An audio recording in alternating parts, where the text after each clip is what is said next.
अच्छा, अब हम डेफिनेट लूप्स को स्टडी करने जा रहे हैं। डेफिनेट लूप्स में हमें पता होता है कि ये कितनी दफ़ा रन करेगी अप्रॉक्सीमेटली। फॉर एग्ज़ाम्पल हम एक फ़ाइल के अंदर लूप को रन कराते हैं कि फॉर एग्ज़ाम्पल एक फ़ाइल में जितनी भी लाइंस हैं उतनी दफ़ा हमारी लूप रन हो जाए, या कोई लिस्ट है तो उसमें जितने भी नंबर्स हैं उतनी दफ़ा हमारी लूप रन हो। तो एक सेट ऑफ आइटम्स होता है जिसके ऊपर हमने इटरेशंस करानी होती है। So finite set of things होता है बेसिकली जिसके ऊपर हम लूप को रन करेंगे। अभी हम एग्जांपल देखते हैं, एक छोटी सी सिंपल डेफिनेट लूप है फॉर एग्जांपल। इसमें एक बेसिक सा डिफरेंस ये है इनडेफिनेट लूप से कि इनडेफिनेट लूप में हमारा जो कीवर्ड है वो यूज़ होता था वाइल, और यहाँ पे डेफिनेट लूप में हमारा फॉर यूज़ हो रहा है। फॉर एक रिजर्व्ड कीवर्ड है जो कि हम डेफिनेट लूप्स में यूज़ करते हैं, और आई यहाँ पे हमारा इटरेशन वेरिएबल है अगेन, लेकिन इसको हम यहीं पे फर्स्ट लाइन में सिंटैक्स में यूज़ कर रहे हैं। तो फॉर आई इन भी हमारा एक रिजर्व वर्ड है पाइथन में, और ये एक लिस्ट ऑफ आइटम्स है 5 4 3 2 1। ये हमारी एक लिस्ट है, एक कलेक्शन है जिसके अंदर 5 नंबर है। तो यहाँ पे पाइथन कोड का मतलब ये है कि for I in 5 4 3 2 1 print I. Basically Python ये कह रहा है कि आई की जगह कोई भी हो सकता है। आई ने ये इस लिस्ट में जितने भी आइटम्स हैं हर आइटम के लिए ये नीचे वाली जो हमारी स्टेटमेंट है वो एग्जीक्यूट होगी।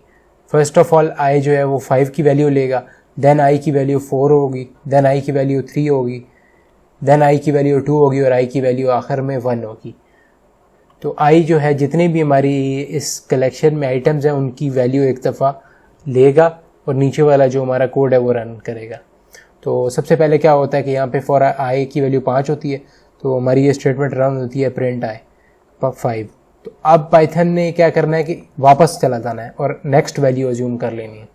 4 हो जाएगी, यहाँ 4 प्रिंट हो के आ जाएगा। जब 4 प्रिंट हो जाएगा तो कोड हमारा वापस खुद चला जाएगा और 3 की वैल्यू अज्यूम कर लेगा आई हमारा, और फिर हम 3 प्रिंट करके 2, इसी तरह 1। जब 1 प्रिंट हो जाएगा तब ये यहाँ पे नीचे आ जाएगा सिक्वेंशियल कोड पे। तो जिस तरह इनडेफिनेट लूप में हमें कंटिन्यू स्टेटमेंट यूज़ करनी पड़ती थी वापस टॉप पे लूप में जाने के लिए, या बाहर निकलने के लिए ब्रेक यूज़ करना पड़ता था, तो यहाँ ऐसा कोई सीन नहीं है। ये सारे का सारा ऑटोमेटिकली फॉर लूप हमारे लिए कर देती है। अच्छा, सिर्फ ये नहीं है कि ये नंबर्स पे यूज़ हो सकती है हमारी जो डेफिनेट लूप है, ये हमारी स्ट्रिंग्स पे भी यूज़ हो सकती है। अच्छा, यहाँ पे कुछ वेरिएबल नेम्स, यहाँ पे निमोनिक वेरिएबल नेम्स यूज़ हुए हैं ताकि हमारे हम समझ इजीली सकें, लेकिन इसका मतलब ये नहीं है कि पाइथन में कोई पाइथन अंडरस्टैंड करता है कि फ्रेंड का प्लूरल फ्रेंड्स है, ये इस तरह कुछ भी नहीं है। हमने फ्रेंड्स इसलिए दिए ताकि वेरिएबल नेम, ताकि हमें इजीली समझ आता है। यहाँ पे कुछ और भी हो सकता है, फॉर यहाँ पे आई भी हो सकता था, यहाँ पे एक्स हो सकता था, यहाँ पे वाई हो सकता था, कुछ भी हो सकता था। अच्छा, फ्रेंड्स हमने एक ये स्ट्रिंग्स की एक कलेक्शन है हमारी जिसमें 3 हमारे स्ट्रिंग्स है, जोसेफ, ग्लेन और सैली। अब क्या करते हैं for loop, for friend, again यहाँ पे आई भी हो सकता था, फॉर आई इन फ्रेंड्स भी हो सकता था, बट यहाँ पे थोड़ा समझने के लिए यहाँ पे हमने फ्रेंड इसको नेम कर दिए। हमारा इटरेशन वेरिएबल यहाँ पे फ्रेंड है। फॉर फ्रेंड इन फ्रेंड्स, इसका मतलब ये है कि फ्रेंड जो है पहले इसकी वैल्यू लेगा जोसेफ, फिर फ्रेंड की वैल्यू ग्लेन होगी, फिर थर्ड टाइम हमारा फ्रेंड है वो सैली की वैल्यू अज्यूम कर लेगा। तो आपने प्रिंट करना है हैप्पी न्यू ईयर कॉमा और फ्रेंड। तो पहली दफ़ा फ्रेंड के अंदर हमारी जोसेफ की सेव होगी स्ट्रिंग, तो यहाँ पे प्रिंट हमारा हैप्पी न्यू ईयर जोसेफ हो जाएगा। सेकंड, अच्छा, इसके बाद ये रन करके ऊपर जाएगा और ग्लेन की वैल्यू अज्यूम कर लेगा फ्रेंड, तो यहाँ पे हैप्पी न्यू ईयर ग्लेन आ जाएगा। इसी तरह सैली के बाद सैली आ जाएगा। जब ये तीनों चीज़ें कर लेगा तो हमारा नीचे आ जाएगा और प्रिंट डन, तो हमारा डन होके प्रिंट हो जाएगा। ये इसकी लॉजिक है। तो बेसिकली ये चेक करता है कि सारी की सारी जो हमारी वैल्यूज़ है वो अज्यूम हो चुकी है या नहीं। ये हमारा अगर इसका फ्लो चार्ट पे गौर करें तो यहाँ पे आके वो चेक करता है कि डन, मतलब ये है कि सारी की वैल्यूज़ सारी की सारी वैल्यूज़ हमने चेक कर ली है, या उनको एक दफ़ा अज्यूम करके हमने कोड रन कर लिया। अगर नहीं किया तो वो प्रिंट करता है, जिस तरह हमने ये सबसे पहले प्रोग्राम रन किया था कि जितनी भी लिस्ट में वैल्यूज़ हैं उनके लिए एक दफ़ा प्रिंट हो जाए। तो यहाँ पे आके चेक करेगा मूव आया हेड, मतलब एक फॉर एग्जांपल उसने पहले 5 एज्यूम की हुई थी तो अब वो 4 एज्यूम कर लेगा, नेक्स्ट आइटम पे चला जाएगा और उसको प्रिंट करेगा और फिर चेक करेगा कि इसमें डन हो गया, हमारी लिस्ट ख़त्म हो गई है। अगर नहीं हुई तो फिर दोबारा एक नेक्स्ट आइटम की वैल्यू एज्यूम कर लेगा, फॉर एग्जांपल 3 कर लेगा और ये हमारी यूँ चलती रहेगी। जब यहाँ पे हमारा ख़त्म हो जाएगा यानी कि लास्ट आइटम 1 आ जाएगा और हम उसको प्रिंट करा चुके होंगे तो ये यहाँ पे आएगा कि हमारा ख़त्म हो गया काम और प्रिंट ब्लास्ट ऑफ कर लेगा।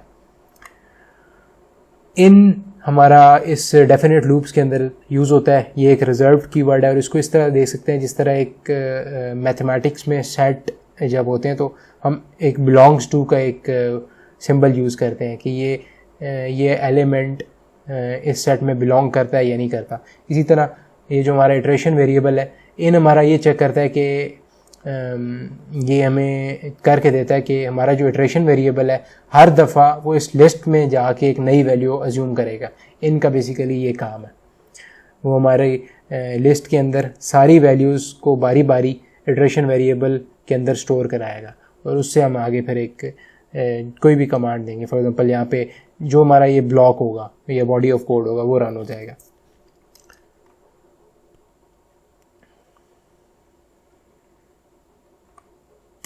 फॉर एग्जांपल यहाँ पे अब थोड़ी फर्दर इसकी इलस्ट्रेशन है कि हमारा जो कोड है वो किस तरह रन होता है। फ्लो चार्ट में ये बॉक्सेस बने हुए हैं। सबसे पहले हमारी आई की वैल्यू 5 थी तो उसने प्रिंट कर दिया 5, फिर आई की वैल्यू 4 हो गई उसने प्रिंट कर दिया 4, फिर 3 हो गई, फिर 2 हो गई, इस तरह प्रिंट हो गए थ्रू 1 और देन उसने प्रिंट कर दिया। ये सिंपल सा है। अच्छा, लूप इडियम्स, अभी तक तो हमने देखा है कि लूप्स हैं कौन कौन सी, डेफिनेट और इनडेफिनेट, बट अभी हम ये देखने जा रहे हैं कि लूप्स को हम यूज़ कैसे करेंगे, मतलब ये हमें फ़ायदा कैसे देंगी। तो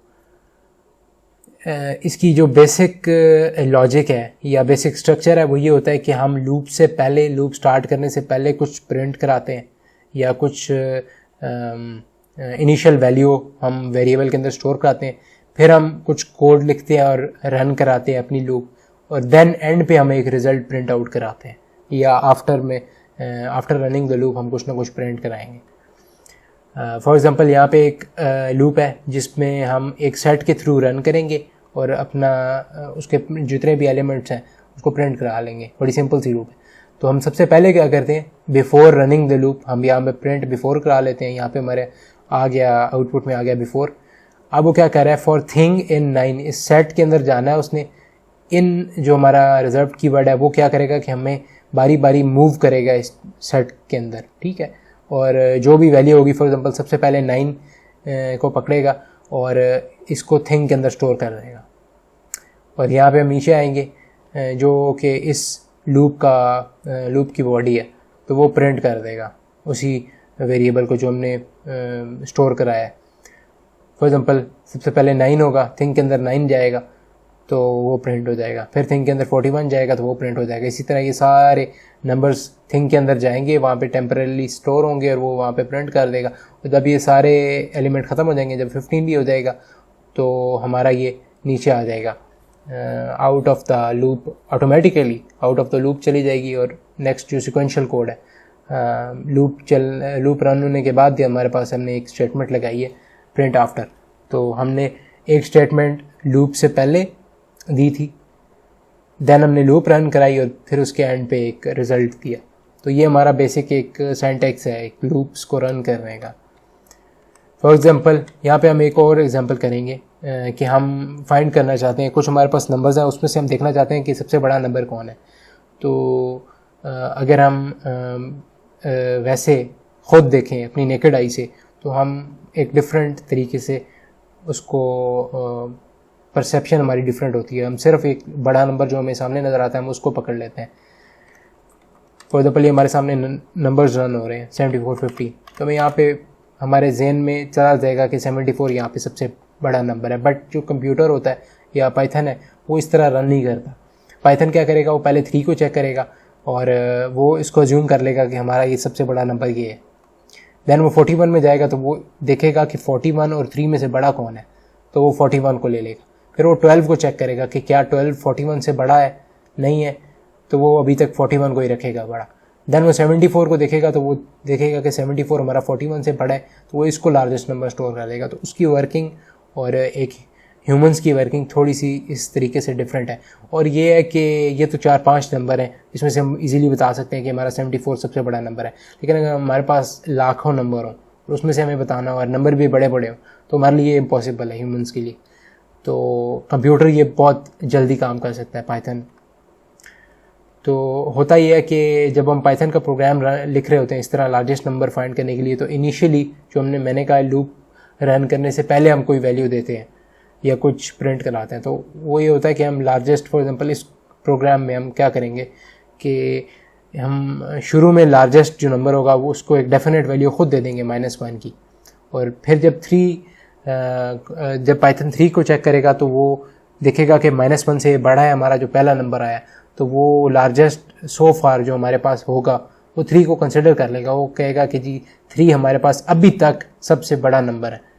देन वो 41 पे जाएगा, तो वो इन दोनों को कंपेयर करने के बाद वो कंक्लूड करेगा पाइथन कि 41 अभी तक हमारे पास सबसे बड़ा नंबर आया है। देन वो 12 के ऊपर जाएगी, पाइथन का हमारा कोड जाएगा और कोड चेक करेगा कि बड़ा नंबर कौन सा है 12 और 41 में से, तो वो 41 पे ही रहेगा। इसी तरह 9 पे जाएगा, कुछ नहीं चेंज करेगा। जब वो 74 पे जाएगा तो फिर वो कंपेयर करेगा। कंपेयर तो वो हर दफ़ा ही करता है, इस दफ़ा वो कंपेयर करके कंक्लूड ये करेगा कि 74 अभी हमारे पास नया नंबर आ गया है जो सबसे बड़ा है।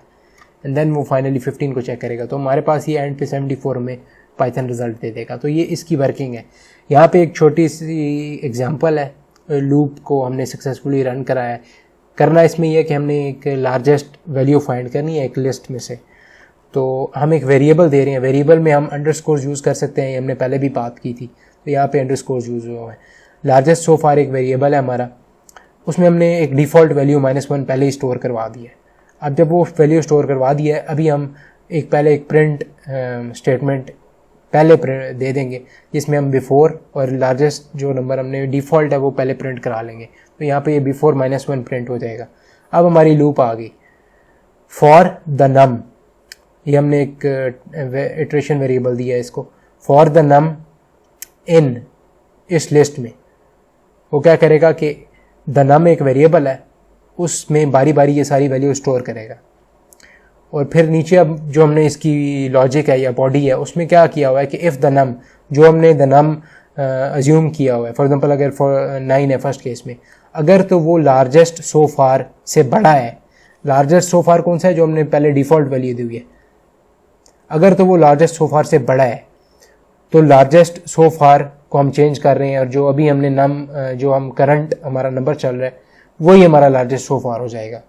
और हम प्रिंट करा देंगे कि largest so far comma the num, तो लार्जेस्ट सो फार जो होगा वो यहाँ पे प्रिंट होगा, और द नम जो भी हम करंट नंबर यूज़ कर रहे होंगे वो यहाँ पे प्रिंट हो जाएगा।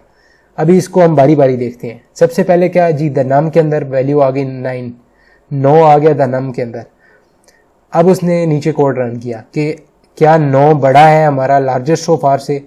लार्जेस्ट सो फार कौन सा था हमारा शुरू में, सबसे पहले -1, तो डेफिनेटली 9 हमारा बड़ा है -1 से। तो ये क्या करेगा नीचे कोड कि क्योंकि ये इफ स्टेटमेंट है ये ट्रू हो गई है, तो लार्जेस्ट सो फार की वैल्यू चेंज कर देगा, इक्वल कर देगा जो अभी हमारा करंट नंबर द नम चल रहा है। द नम हमारा 9 चल रहा था, तो हमारा लार्जेस्ट सो फार 9 हो गया।